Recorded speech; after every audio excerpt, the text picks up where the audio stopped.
Hello friends, निर्मित classes में आपका स्वागत है। आज मैं आपके लिए फिर से लाया हूँ रेलवे एनटीपीसी में पूछे गए प्रीवियस ईयर का क्वेश्चंस। तो चलिए स्टार्ट करते हैं। देखिए, ये क्वेश्चंस जो है सिकंदराबाद में पूछा गया था 2001 ईस्वी में। पहला क्वेश्चंस है कि महाबलीपुरम के मंदिर किसके राजवंश के समय स्थापित हुआ था। तो किसके राजवंश के समय? पल्लव राजवंश। पल्लव राजवंश के समय ही महाबलीपुरम मंदिर को स्थापित किया गया था। उसके बाद है कोड इकनाल किस पर्वत श्रेणी में स्थित है? तो किस पर्वत श्रेणी में? पालनी पर्वत श्रेणी में स्थित है। उसके बाद है कि भारत में पहला निर्वाचित लोकसभा किस वर्ष अस्तित्व में आई थी? तो किस वर्ष? अप्रैल 1952 में। अप्रैल 1952 में जो है भारत में पहला निर्वाचित लोकसभा जो है स्थापित हुआ था या अस्तित्व में आया था। उसके बाद है कि टेलीफोन का आविष्कारक कौन है? तो कौन है? अलेक्जेंडर ग्राहम बेल जो है टेलीफोन के आविष्कारक हैं। नेक्स्ट क्वेश्चन है कि लॉन टेनिस में ग्रैंड स्लैम टाइटल जीतने वाला प्रथम भारतीय खिलाड़ी कौन था? तो कौन था? रामनाथम कृष्णम। इन्होंने लॉन टेनिस में ग्रैंड स्लैम टाइटल जीतने वाला प्रथम भारतीय थे। उसके बाद है कि पृथ्वी का प्राकृतिक उपग्रह कौन है? तो चंद्रमा। चंद्रमा जो है पृथ्वी का प्राकृतिक उपग्रह है। उसके बाद है कि डाबुल विद्युत परियोजना कहाँ स्थित है? तो महाराष्ट्र में स्थित है। उसके बाद है कि भारतीय संविधान के अनुच्छेद 14 क में विधि के समक्ष समानता का वाक्यांश किस देश के संविधान से लिया गया है? तो किस देश के संविधान से? ब्रिटेन के संविधान से लिया गया है। उसके बाद है कि नागासाकी पर दूसरी बार बम जो है यानी कि एटम बम, परमाणु बम कब गिराया गया था? तो कब गिराया गया था? 9 अगस्त 1945 को गिराया गया था। जबकि पहला बम जो है हिरोशिमा पर वो कब गिराया गया था? 6 अगस्त 1945 को, और 3 दिन बाद यहाँ पे नागासाकी पे गिराया गया। उसके बाद है कि ग्रहों को सूर्य के चारों ओर घूमने का कारण क्या है? तो गुरुत्वाकर्षण बल। ग्रह जो सूर्य के चारों ओर घूम रहा है वो किस बल के कारण? गुरुत्वाकर्षण बल के कारण घूम रहा है। उसके बाद है लेड भंडारित बैटरिया में किस अम्ल का प्रयोग किया जाता है? तो सल्फ्यूरिक अम्ल। सल्फ्यूरिक अम्ल का प्रयोग किया जाता है लेड भंडारित बैटरिया में। उसके बाद है प्रकाश संश्लेषण के दौरान प्रकाश ऊर्जा किस ऊर्जा में रूपांतरित हो जाता है? तो रासायनिक ऊर्जा में रूपांतरित हो जाता है। उसके बाद है कि कॉफी उत्पादन में अग्रणी राज्य कौन है? पहला राज्य तो याद रखना है कर्नाटक। कर्नाटक जो है कॉफी उत्पादन में पहला राज्य है, यह पहला स्थान पे आता है। उसके बाद है कि प्रथम पंचवर्षीय योजना का मुख्य उद्देश्य क्या था? तो क्या था? इनका लक्ष्य था सिंचाई एवं कृषि। यानी कि प्रथम पंचवर्षीय योजना में जो लक्ष्य रखा गया था वो रखा गया था सिंचाई और कृषि का विकास करना। और ये कब हुआ था? 1951 से 56 में आया था प्रथम पंचवर्षीय योजना। चलिए अब आते हैं गुवाहाटी में जो एग्जाम हुआ था 2001 में, 7/1/2001 में जो एग्जाम हुआ था उसका क्वेश्चन को देखते हैं। पहला क्वेश्चन है कि दक्षिण भारत को जीतने के लिए मालिक कफूर को किसने भेजा था? याद रखना है कि दक्षिण भारत को जीतने के लिए जो है मालिक कफूर को अलाउद्दीन खिलजी ने भेजा था। नेक्स्ट क्वेश्चन है कि उमरा ए चहलगान का गठन किसने किया था? तो किसने किया था? इल्तुतमिश ने किया था। उसके बाद है कुशाना का निवास स्थान कहाँ था? तो उत्तर पश्चिम चीन में था। नेक्स्ट क्वेश्चन है कि साइलेंट वैली परियोजना किस राज्य से संबंध है? तो किस राज्य से? केरल से। केरल से संबंधित है साइलेंट वैली परियोजना। उसके बाद है कि ओरेविले का संबंध किससे है? तो किससे? अरविंद घोष से। अरविंद घोष से संबंध है ओरेविले का। उसके बाद है नागालैंड की राजकीय भाषा क्या है? तो क्या है? अंग्रेजी। अंग्रेजी जो है नागालैंड की राजकीय भाषा है। उसके बाद है कि सूरत अधिवेशन 1960 की अध्यक्षता किसने की थी? तो किसने की थी? रास बिहारी घोष ने जो है सूरत अधिवेशन की अध्यक्षता की थी, जो कि 1960 में हुआ था। उसके बाद है कि 1923 में गठित स्वराज पार्टी के प्रथम अध्यक्ष कौन थे? तो कौन थे? चित्तरंजन दास। याद रखना कि 1923 में गठित हुआ था क्या? स्वराज पार्टी। स्वराज पार्टी 1923 में गठित हुआ था और प्रथम अध्यक्ष जो बना था वो कौन बना था? चित्तरंजन दास बनाए गए थे। उसके बाद है एशियाटिक सोसाइटी ऑफ बंगाल के संस्थापक कौन है? तो विलियम जोन्स। विलियम जोन्स जो है एशियाटिक सोसाइटी ऑफ बंगाल के संस्थापक हैं। मैं एक क्रांतिकारी के रूप में कार्य करता हूँ, ये किसका कथन है? तो ये कथन है जवाहरलाल नेहरू का।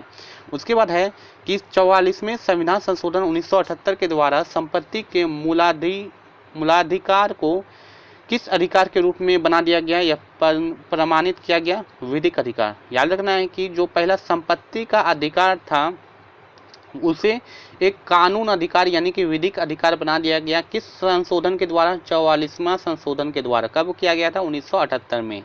ठीक है। चलिए नेक्स्ट क्वेश्चन की तरफ बढ़ते हैं। नेक्स्ट क्वेश्चन है कि भारत में शंकुधारी वन कहाँ अधिक पाए जाते हैं? तो ये हिमालय की अधिक ऊंचाइयों पर पाए जाते हैं शंकुधारी वन। उसके बाद है फ्लू किसके कारण होता है? तो फ्लू जो है वो वायरस के कारण होता है। नेक्स्ट है ब्रोमीन और धातु साधारण ताप पर किस रूप में रहती है? ये पाई जाती है द्रव में। याद रखना है, साधारण ताप पर जो है ब्रोमीन और धातु है वो द्रव के रूप में पाया जाता है। उसके बाद है तिरुचिरापल्ली किस नदी के किनारे स्थित है? तो कावेरी नदी के किनारे स्थित है तिरुचिरापल्ली। चलिए अब क्वेश्चन देखते हैं, जम्मू कश्मीर में पूछा गया था 2001 में, उसको देखते हैं। पहला क्वेश्चन से कि मयूर सिंहासन का संबंध किससे है? तो किससे है? शाहजहां से है। मयूर सिंहासन जिसको तख्ते ताउस भी बोलते हैं, उसका संबंध शाहजहां से है, यानी कि शाहजहां ही ये मयूर सिंहासन को बनवाया था। उसके बाद है कि भारत में सबसे ऊंचा बांध कौन सा है? तो टिहरी बांध। टिहरी बांध जो है भारत में सबसे ऊंचा बांध है। भारत में सबसे बड़ा नियोक्ता कौन है? तो रेलवे। रेलवे जो है सबसे ज़्यादा नौकरी देने वाला भारत में नियोक्ता है। उसके बाद है कि मशरूम में प्रोटीन बहुतायत मात्रा में पाया जाता है। याद रखना कि मशरूम में सबसे ज़्यादा मात्रा में क्या पाया जाता है? तो प्रोटीन पाया जाता है। नेक्स्ट क्वेश्चन है कि वैलेंटाइन डे कब मनाया जाता है? तो 14 फरवरी को मनाया जाता है। नेक्स्ट क्वेश्चन है इराक में होकर कौन सी नदी बहती है? टिग्रिस। टिग्रिस नदी बहती है इराक से। उसके बाद है कि भारतीय राष्ट्रीय कांग्रेस के प्रथम मुस्लिम अध्यक्ष बदरुद्दीन तैयबजी थे, जो कांग्रेस के तीसरे अधिवेशन 1887 में अध्यक्ष बनाए गए थे। याद रखना है आप सभी को कि भारतीय राष्ट्रीय कांग्रेस के प्रथम अगर मुस्लिम अध्यक्ष पूछा जाए तो कौन थे? बदरुद्दीन तैयबजी थे। और ये कब बनाए गए थे? तीसरा अधिवेशन हुआ था 1887 में मद्रास में, उस टाइम वो अध्यक्ष बने थे। चलिए नेक्स्ट क्वेश्चन तब बढ़ते हैं, उसको देखते हैं। नेक्स्ट क्वेश्चन है कि 23.1/2 डिग्री दक्षिण अक्षांश को किस रेखा में जाना जाता है? तो याद रखना है इसे जाना जाता है मकर रेखा। मकर रेखा बोला जाता है, किसको बोला जाता है? 23.5 डिग्री को दक्षिण अक्षांश को मकर रेखा बोला जाता है। उसके बाद है कि विषुवत रेखा पर क्या बराबर होता है? तो याद रखना है विषुवत रेखा पर दिन और रात बराबर होता है। आपसे इस तरह क्वेश्चन बनता है कि दिन और रात बराबर होते हैं, कहाँ पर? विषुवत रेखा पर दिन और रात क्या होता है? बराबर होता है। उसके बाद है कि इंटरप्रेटर ऑफ मेल्डिज के लेखक कौन है? तो कौन है? झुम्पा लाहिड़ी। झुम्पा लाहिड़ी जो है इंटरप्रेटर ऑफ मेल्डिज के लेखक हैं। उसके बाद है सोहनी। सोहनी क्या है? एक सुबह का राग है। उसके बाद है गुरथेनिक पिकासो की एक चित्रकारी है। याद रखना है गुरथेनिक अगर पूछा जाए किसकी चित्रकारी है तो किसकी चित्रकारी है? पिकासो की। उसके बाद है कि संसद पर आतंकवादी हमला कब हुआ था? तो कब हुआ था? 13 दिसंबर 2001 में संसद पर आतंकवादी हमला हुआ था। ठीक है। उसके बाद है गरुड़ जो है कहाँ का वायु सेवा है? तो याद रखना ये इंडोनेशिया का वायु सेवा है। उसके बाद है संकुल वन टेगा प्रदेश में उगते हैं। अगर आपसे पूछा जाए संकुल वन कहाँ उगते हैं तो याद रखना है टेगा प्रदेश में उगते हैं। चलिए नेक्स्ट क्वेश्चन है कि पुष्पों का अध्ययन क्या कहलाता है? तो याद रखना है एंथोलॉजी। एंथोलॉजी जो है वो पुष्पों का अध्ययन कहलाता है। चलिए नेक्स्ट क्वेश्चन आप देखते हैं, त्रिवेंद्रम में पूछा गया था 2001 में, उसको देखते हैं। फर्स्ट क्वेश्चन है कि इंसुलिन का निर्माण शरीर के किस भाग में होता है? तो अग्नाशय में। अग्नाशय में इंसुलिन का निर्माण होता है। चलिए नेक्स्ट क्वेश्चन को देखते हैं। नेक्स्ट क्वेश्चन है श्रीरंगपट्टनम में अंग्रेजों ने किसको पराजित किया था? तो टीपू सुल्तान को पराजित किया था अंग्रेजों ने। कहाँ पर? श्रीरंगपट्टनम में।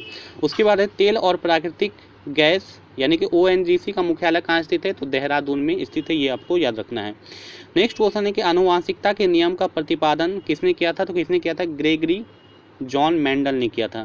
नेक्स्ट क्वेश्चन है 3 दिसंबर 1984 में भोपाल में किस गैस का रिसाव हुआ था? तो मिसाइल आइसोसाइनेट, जिसको MIC शॉर्ट में बोलते हैं, इसका रिसाव हुआ था भोपाल में। नेक्स्ट क्वेश्चन है कि लोहे में जंग लगना का मुख्य कारक क्या है? ऑक्सीजन। ऑक्सीजन जो है लोहे में जंग लगने का मुख्य कारण है। नेक्स्ट क्वेश्चन है Indian institute of sugar technology कहाँ स्थित है? तो कानपुर में। कानपुर में स्थित है Indian institute of sugar technology. प्याज के खाने योग्य भाग कौन सा है? तो कौन सा है? रूपांतरित तना। रूपांतरित तना है प्याज का जो आप भाग खाते हैं। उसके बाद है जामते इस्लामी किस देश का राजनीतिक दल है? तो याद रखना है बांग्लादेश। बांग्लादेश का एक राजनीतिक दल है जिसको बोला जाता है जामियत इस्लामी। उसके बाद है बेलूर का संबंध किससे है? तो याद रखना है स्वामी रामकृष्ण परमहंस से बेलूर का संबंध है। उसके बाद है बंगाल का विभाजन 1905 में किसके समय में हुआ था? तो लॉर्ड कर्जन। बंगाल का विभाजन जो 1905 में हुआ था उस टाइम कौन थे? तो लॉर्ड कर्जन थे। वायसराय। उसके बाद है कि भारत में सबसे कम अवधि तक प्रधानमंत्री रहने वाले कौन थे, तो कौन थे, अटल बिहारी वाजपेयी। उसके बाद है कि भारत छोड़ो आंदोलन कब हुआ था, तो याद रखना है इसकी शुरुआत जो हुआ था वो 8 अगस्त 1942 से हुआ था, भारत छोड़ो आंदोलन। उसके बाद है कि भारत का अंतिम वायसराय एवं स्वतंत्र भारत के प्रथम गवर्नर जनरल कौन थे, तो कौन थे, याद रखना है लॉर्ड माउंटबेटन। लॉर्ड माउंटबेटन जो है वो भारत का अंतिम वायसराय था और स्वतंत्र भारत के प्रथम गवर्नर जनरल थे। चलिए नेक्स्ट क्वेश्चन है कि विलियम हॉकिंस को जहांगीर ने अंग्रेज खां की उपाधि दी थी। आपको याद रखना है कि किसने जहांगीर को अंग्रेज खां यानी कि इंग्लिश खां की उपाधि दी थी, तो किसने दी थी, विलियम हॉकिंस ने दी थी। तो ये था आज का महत्वपूर्ण प्रश्न, रेलवे एनटीपीसी में पूछा गया था प्रीवियस ईयर में। इसी टाइप का मैं आपके लिए लाता रहता हूँ। तो आज के लिए इतना ही, थैंक यू।